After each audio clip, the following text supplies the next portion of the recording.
You started asking questions once you learned more about the civilian role?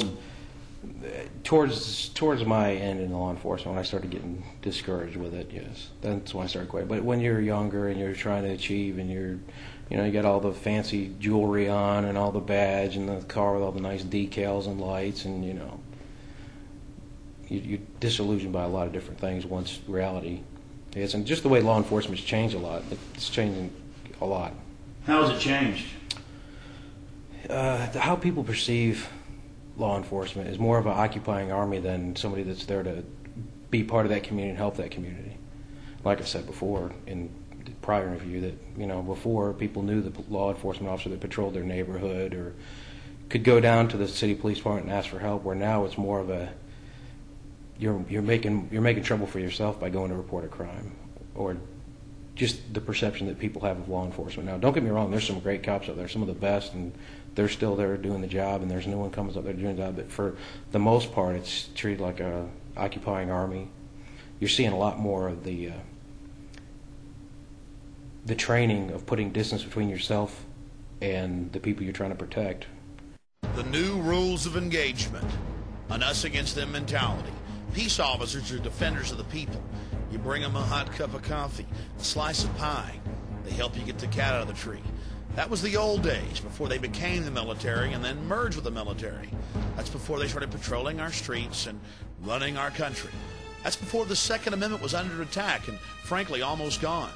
That was before the government started shipping in the heroin and the cocaine to create the societal crises. That was before black helicopter raids in late 2001 on St. Louis.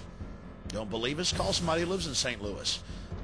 Of course, then there's the Department of the Army document they gave us back in '99 on the side of the highway at a military checkpoint, where they say, give us a call, local police departments. We'll serve search warrants on your citizens' homes. We'll shoot them.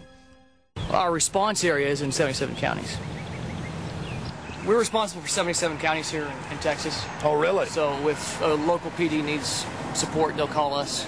You're saying there's some people here that we're not allowed to film. Right. There's some people here that we would ask that, well, hang on for a second. Why would you want that on camera? Well, because we want to expose the secret police. We want to expose how you're working with the military, how you're running checkpoints on I-35 in central Texas. And it's going on in Iowa, it's going on in Tennessee, the gun confiscations, the SWAT team raids, the fake attacks like this one.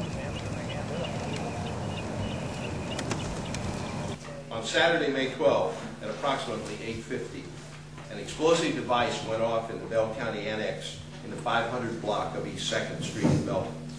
The Belton Police Department responded to that, as well as the Belton Fire Department and the Belton EMS. The Belton Police Department is currently investigating the cause of the explosion. The explosion took place on the east end of the building, causing several casualties and injuries. The police department has secured the scene and requested assistance from the Fort Hood Delta team in a psychological warfare program against the people of Central Texas. The whole attack was fake, but they told the public it was real. Again, all part of merging the military and the police. That's my truck right there. That's good. Get back over there, get clearance to go back through. Were you at that scene in Temple? No, Mike was. I was. Mike was? Yeah. So he put me on the internet? No, I didn't. Who put me on the internet? Well, we put it on. Do you have a problem with that? Yes, I do. Well, it's not me, because I don't do anything. We put it on TV, and then yeah, it's been on TV. Okay, because there were pictures on the internet, and somebody put them on there without my permission. My you got to contact whoever did it. Okay. Yeah, but that's news. But you're public. You're public. Yeah, it's news gathering. Yeah, once you're in public. Once you're in public, I can turn the camera on right now and say, hey, I'm going to put you on TV. The scary part was, just for asking questions, the police and military were angry at us. We were bad. We weren't going along with creating hysteria. 20 EMS workers have been, or rather DPS workers have gone on ambulances to area hospitals. Some of them have been treated and released now. The rest are in stable condition.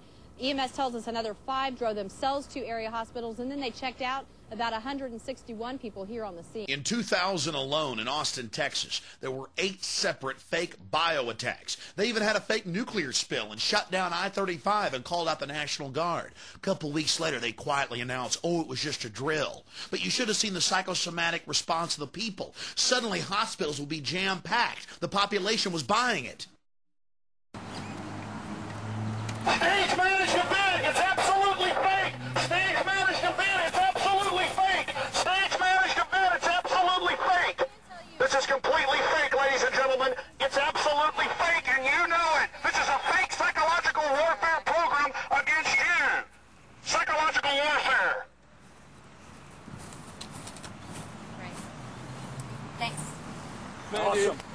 fight the New World Order.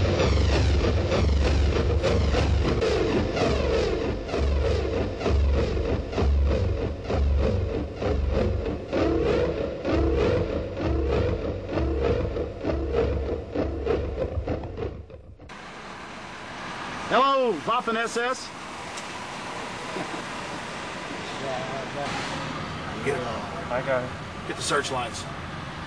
Hello, my friend. Jawohl! We all thought this couldn't happen here. It was only Russia or Nazi Germany. But incrementally, they trained us to accept it. Now we have to learn to say no and get in their face. We have dignity. We're human beings. Government's taken over in a parasitic fashion. Did you ever think you'd see the government talking about torture and lauding the virtues of it?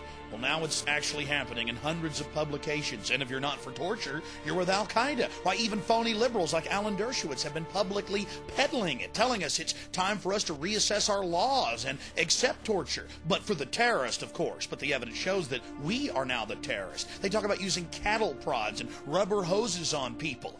And who's going to do the torturing? FEMA, the Ministry of Love. And that's the Federal Emergency Management Administration. All those years we warned people about FEMA. You could read the federal documents, roundup plans, concentration camps. People laughed at us. Then came Seattle. They put 500 of the peaceful demonstrators in a FEMA camp, the Sand Point FEMA camp. We woke up one morning in Austin, Texas, and found a concentration camp in our own backyard. How did they fix it up? Travis County came out here and with some inmates, and they cleaned it all up, swept it, pulled weeds, and then they got inside and reinforced the doors and stuff with bars and stuff. Did you hear about the chains in the floor with the bolts? No, I sure haven't.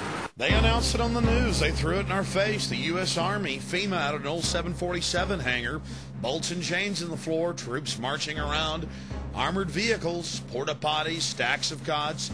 Long before the September 11th attack, they were going to take good care of us. But of course, after the attack, even the Washington Times reported George Bush enacted 500 dormant legal clauses, provisions allowing censorship and martial law, force roundups.